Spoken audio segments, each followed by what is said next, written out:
Bueno, soy Elena, la titular de Top Level, y si ya viste mis videos anteriores de capacitación para el pasajero y para el estudiante de turismo, me va a encantar muchísimo que lo comentes. Agradezco también mucha gente que participó, me mandó sus mensajes, su opinión, lo que sintió y lo que siente como pasajero.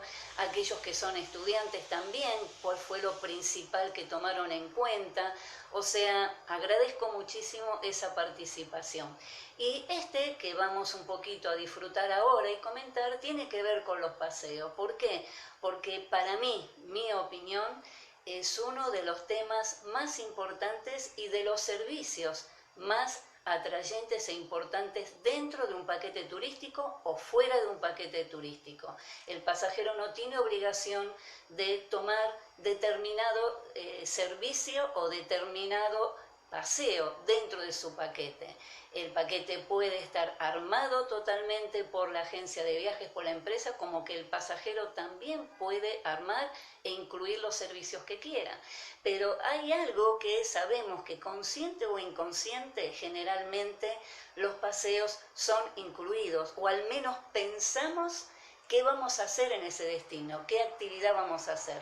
Y hoy en día hay una palabra nueva que se incluye, además de los paseos, o que llamemos excursiones o circuitos turísticos, que se llama experiencias. Y un poquito vamos a hablar de todo eso, porque son cosas nuevas que están viniendo y son experiencias donde el pasajero va a participar totalmente más allá de lo que la empresa ofrezca a ese paseo, a ese servicio. Entonces es muy importante tomar en cuenta esto porque generalmente, como hablábamos la otra vez, hay mucha gente que no le interesa incluir excursiones o paseos y que quiere ir solamente a descansar a un hotel. Y en ningún momento yo critiqué ni tampoco digamos que voy a destacar que es malo descansar. Sí, por supuesto, por mi cultura y por lo que yo aprendí y por los años que estoy en esta profesión, siempre voy a aconsejar la participación del pasajero en una excursión, en un paseo, porque justamente cuando uno va a un destino, lo que va a hacer es a tener experiencias, a disfrutar el lugar, a ver lo atrayente y atractivo de ese lugar. Por eso los atractivos turísticos, como se llama en turismo cuando se estudia, es importante saber qué es lo importante. Hoy en día sabemos también de que los atractivos turísticos también son determinados por una palabra que acompaña la importancia de ese lugar y que son los patrimonios culturales, naturales, nacionales, internacionales, patrimonios culturales de la humanidad. Cuando yo veo eso, estoy destacando ese destino, quizás no sea tan importante como otro destino que por ahí yo considere, pero sí ese grupo de gente encargada de determinar que ese destino en el mundo es importante, le va a dar esa categoría. Puede ser un animal, puede ser un edificio, una calle, un lugar específico en el mundo, pero eso también va a destacar el interés de ese pasajero.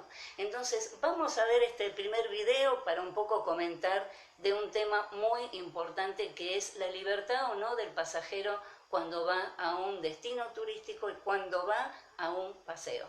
Ya volvemos.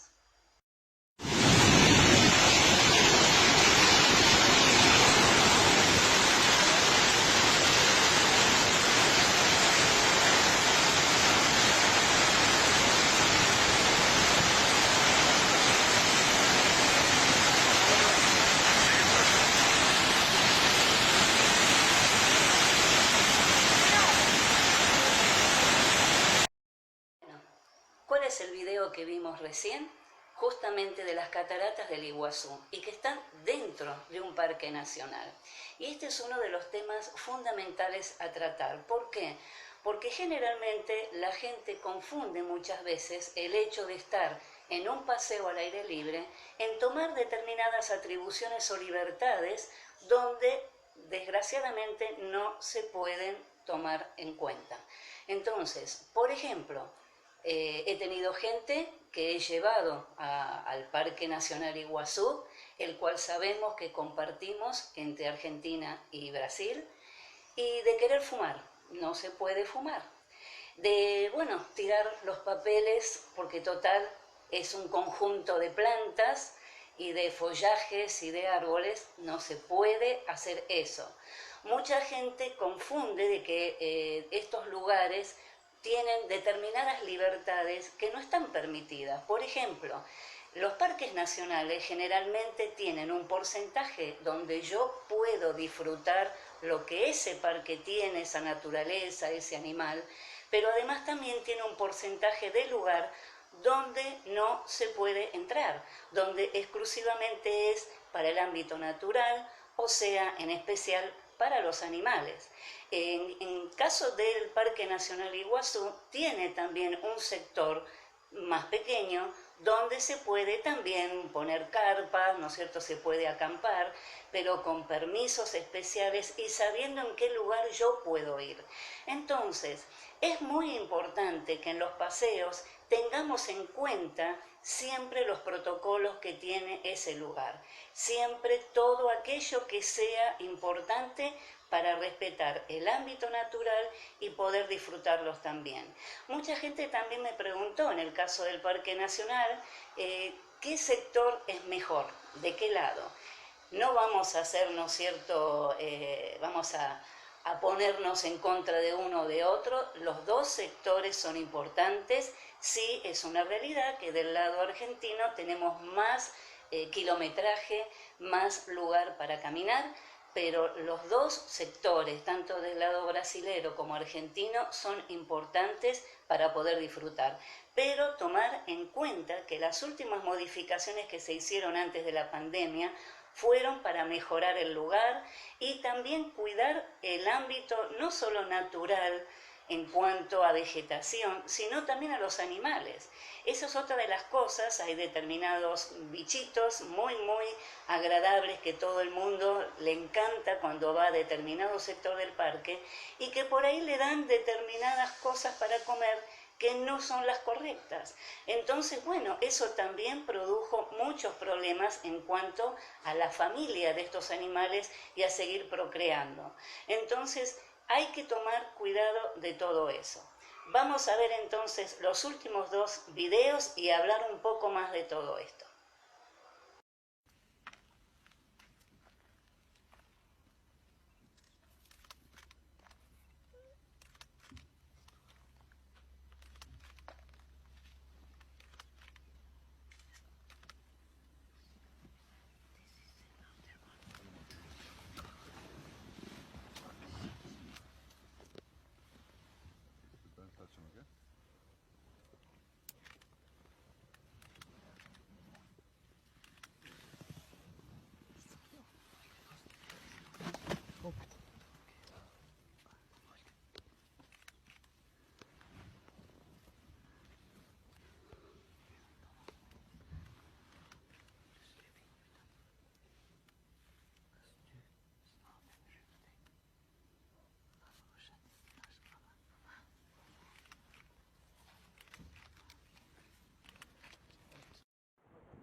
Bueno, finalizando este Top Level News en vídeo de capacitación, y recuerden, tanto para el pasajero como para aquel que está estudiando cualquiera de las actividades de turismo, porque siempre van a estar involucrados con los paseos. Importante estos dos videos que vimos. Uno de ellos justamente pudimos ver uno de las especies animales más queridas en el mundo entero y querer ver, que son los elefantes. Y en ese sector, que en general es en la parte de la sabana africana y que muchos hemos vendido como agentes de viajes, muchos de estos paseos donde se ofrece, por supuesto, el paseo para poder conocer en jeep, en camiones 4x4, estos animales. Ahora, ¿cuál es la cuestión? Mucha gente está contenta de ver los elefantes, pero la estrella en estos lugares son los leones. Aquellos que hemos un poco estudiado de los animales, sabemos que el león generalmente tiene un gran porcentaje horario que duerme o procrea. Generalmente es la leona la que hace el trabajo un poco con sus crías, la que generalmente, ¿no es cierto?, está más atenta a su familia. Entonces por ahí es ella la que se ve, pero siempre generalmente el astro de la sabana africana siempre fue considerado el león. Entonces muchas veces la gente tiene dos problemas. Por un lado se queja de que no pudo ver los leones, vio un montón de animales en la selva, pero no vio los leones. Los leones tienen generalmente un horario. Y ahí está la otra cosa, que mucha gente no quiere levantarse temprano para determinados paseos. Eso me ha pasado y pasa comúnmente aquí en Brasil, en determinadas excursiones, como por ejemplo cuando hay que ir a hacer snorkel, excursiones de buceo, y parece que uno lo pusiera a propósito el horario a las 5 o 6 de la mañana, por ejemplo aquí en Natal, porque hay una problemática, como en muchos lugares de mar, la cuestión de las mareas. Entonces, para poder embarcar, para poder disfrutar ese snorkel o buceo de bautismo o profesional, como sea, necesitamos que la marea alcance una profundidad que generalmente para las excursiones es entre 1 a 3 metros de profundidad. Y por ahí la gente no quiere levantarse temprano, y esto ocurre generalmente con este tipo de circuitos en la zona de África.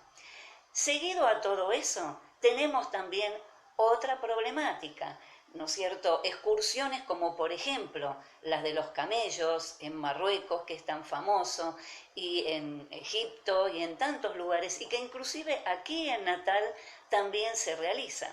Entonces, la problemática es, yo puedo hacer esa excursión, por eso nunca determinadas excursiones de riesgo o de por ahí alguna posibilidad que la persona no pueda sentirse cómoda, siempre se van a poner como opcionales y nunca estar incluidas en un paquete turístico u ofrecerlas obligadamente en una excursión.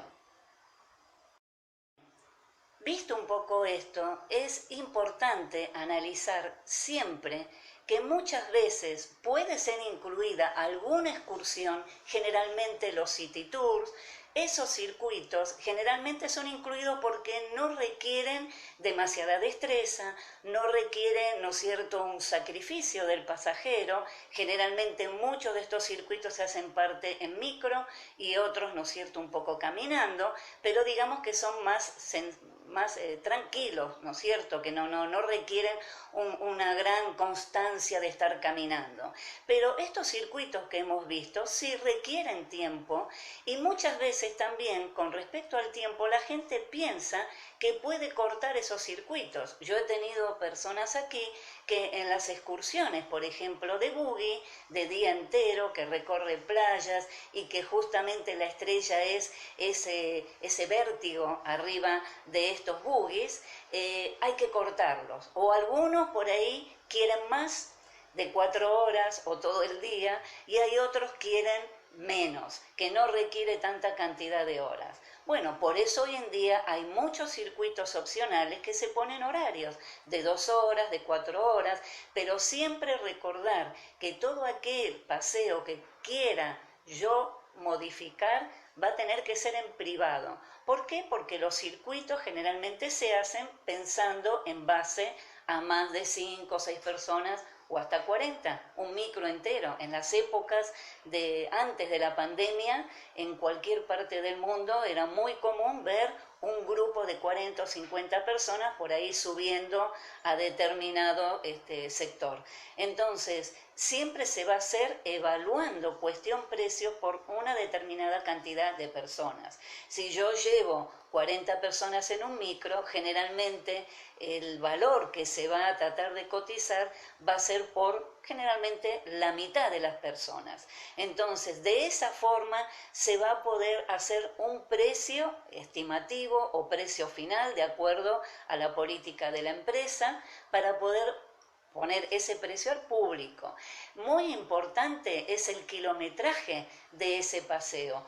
uno de los sectores que más generalmente a veces los precios son bastante costosos y mucho más que en otros lugares, por ejemplo en Argentina, en la Patagonia.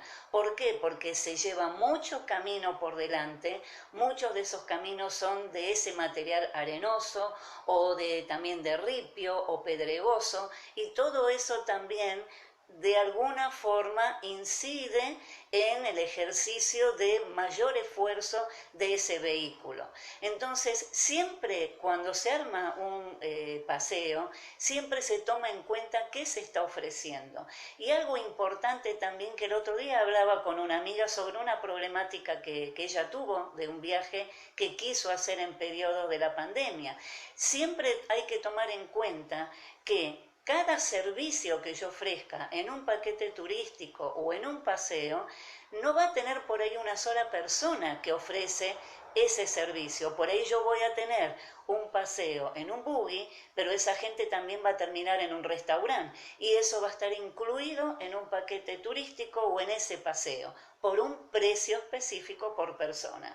Entonces, yo voy a tener que constatar y tomar en cuenta lo que ese prestador o proveedor me va a dar para luego sumarlo y que surja un precio final. Entonces, siempre tomar en cuenta que los precios tienen que ver con el desarrollo de ese circuito, con los tiempos, con lo que se va a ofrecer y la importancia. Así que bueno, espero que les haya gustado. Ante dudas y muchos más requerimientos, como siempre, a disposición, y próximo un nuevo video con más temas para todos ustedes. Un beso grande.